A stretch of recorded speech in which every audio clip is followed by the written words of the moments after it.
Let me guess. You've done this at least once in your life. Went to bed determined, set your alarm for 6 a.m., felt excited thinking about everything you were going to do the next day, and woke up at 9 with 3 alarms turned off that you don't even remember hitting, and a heavy feeling of guilt in your chest.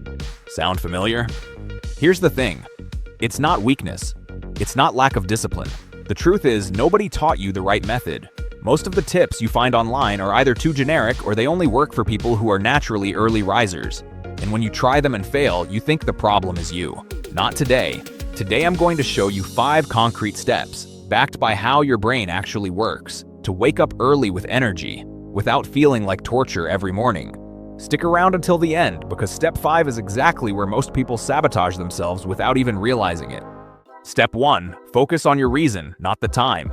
The first mistake everyone makes is focusing only on the time. People say, I'm going to wake up at 6 a.m., and that's it. Then the alarm goes off and the brain asks, why? And when there's no good answer, it chooses the pillow.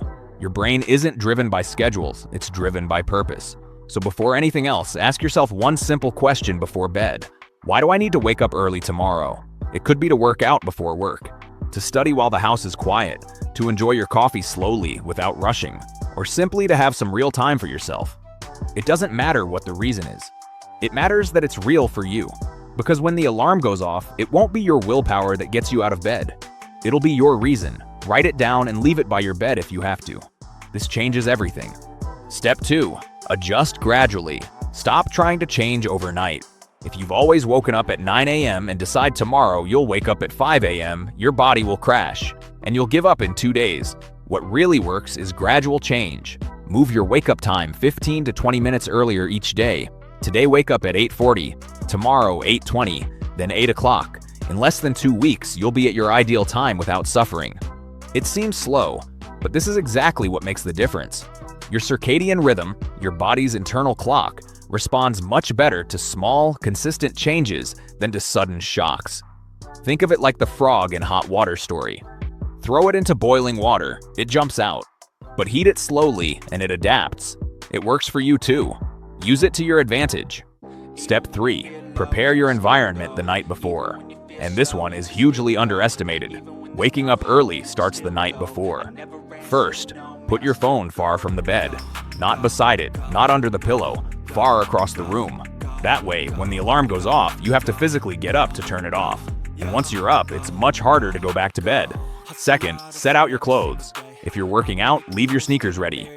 If going to work, have your outfit ready. The fewer decisions you have to make first thing in the morning, the less mental energy you use, and the easier it is to keep moving. Third, keep a glass of water by your bed. When you wake up, your body is dehydrated after hours without water. Drinking immediately helps kickstart your metabolism and signals your brain that the day has started. Sounds simple. It is. But these small things are what people skip. Then wonder why they can't maintain the habit. Step 4. The first 5 seconds matter most. You need to understand that the first few seconds after the alarm goes off are critical. Literally. Your brain has a tiny window between waking up and going into autopilot. Once that window closes, it starts creating excuses with scary efficiency. Just 5 more minutes. I'm too tired. I'll start tomorrow. It's too cold.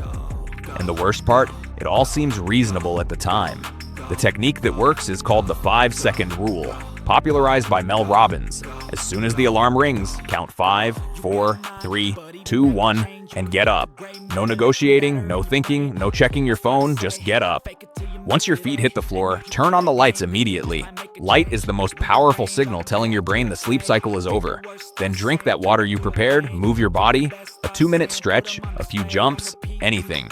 The goal is to exit sleep inertia as quickly as possible. Step 5. Actually go to bed early. And finally, step 5. The most ignored and most important of all. You need to actually go to bed early. Sounds obvious, but the number of people who want to wake up at 6 a.m. while scrolling their phone until midnight is insane. Then they blame the alarm, willpower, or themselves for not being early risers. The problem is simple math. Adults need 7 to 8 hours of sleep to function well. Want to wake up at 6? You need to be asleep by 10:30 p.m. at the latest. But it's not enough to just lie down early. You need a bedtime ritual. In the 30 minutes before sleep, turn off screens.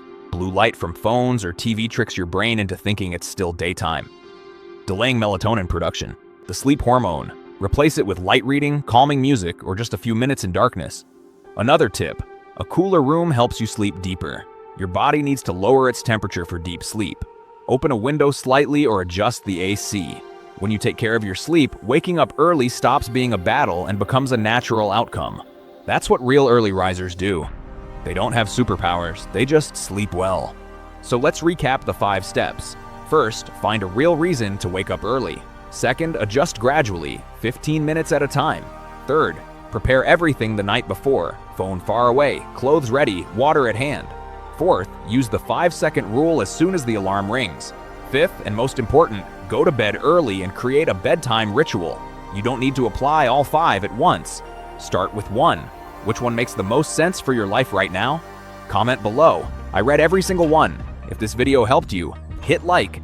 It really helps the channel grow and reach more people.